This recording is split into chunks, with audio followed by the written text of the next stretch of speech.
Know Your Pain, 내 통증을 알라 시리즈에 다시 돌아오신 것을 환영합니다. 첫 번째 에피소드에서는 통증이 항상 조직 손상을 나타내는 것이 아니라 정상적인 보호 반응이라는 개념을 소개했었죠. 오늘은 통증에서 중요한 역할을 하는 신경계와 몸의 경보 시스템을 더 깊이 탐구해 보겠습니다. 신경계는 몸의 통신 네트워크입니다.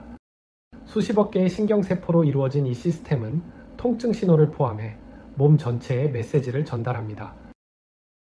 우리는 종종 통증이 부상 부위에서 시작된다고 생각합니다.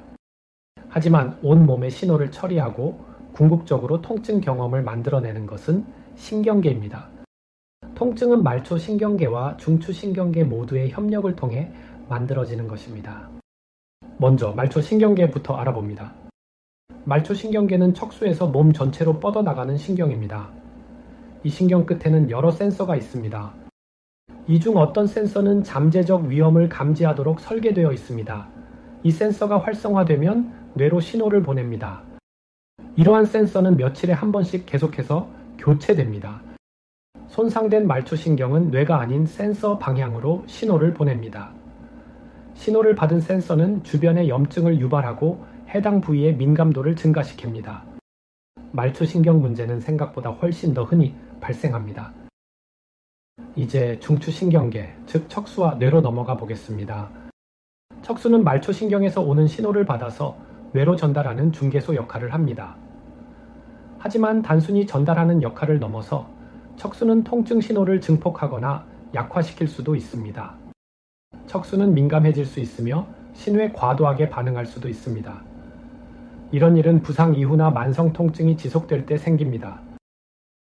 뇌는 통증에서 가장 중요한 역할을 합니다. 온몸에서 들어오는 신호를 해석하고 위험이 있는지 판단합니다. 그리고 위험이 있다고 생각하면 통증을 만들어냅니다. 따라서 통증은 뇌에서 만들어지는 것입니다. 단순히 몸에서 올라오는 감각만이 아닙니다. 뇌는 과거 경험, 감정, 현재 상황 등을 포함한 여러 요인을 고려하여 통증을 만들어냅니다. 뇌에는 강력한 위험 조절 시스템이 있습니다. 이 시스템은 통증 신호를 약화시키는 화학 물질을 방출할 수 있으며 이는 그 어떤 진통제보다도 강력합니다. 엔돌핀이라고 들어보셨나요?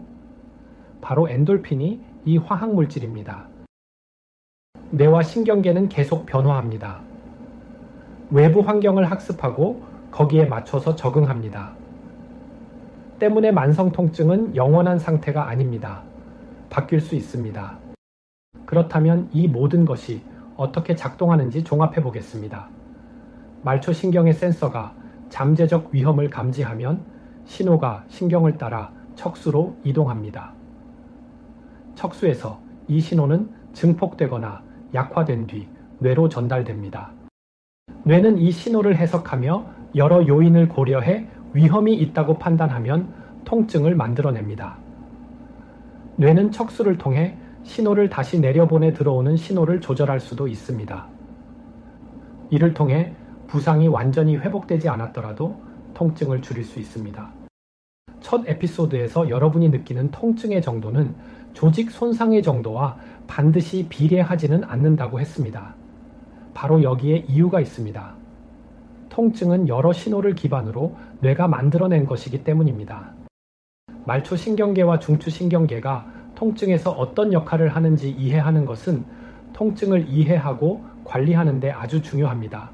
신경계는 단순한 전달자가 아니라 통증 경험에 적극적인 참여자이며 바뀔 수 있는 능력을 가지고 있습니다. 사실 많은 만성 통증 문제는 신경계가 정보를 처리하는 방식의 변화에서 비롯됩니다.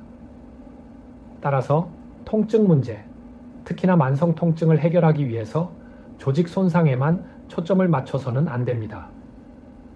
우리는 앞으로의 에피소드에서 이를 더 깊이 다룰 예정입니다. 오늘 함께 해주셔서 감사합니다.